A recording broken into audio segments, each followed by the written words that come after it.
आणि दादा स्वामींना घेण्यासाठी पुण्यामध्ये आलेत आमच्या शॉपला.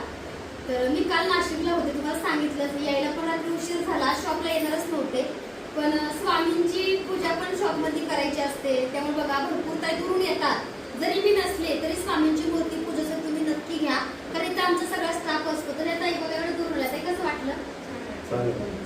दादा बघा विरारून आले स्वामींना घेण्यासाठी. ताईने कुंचन सेवा सुद्धा घेतलेली आहे.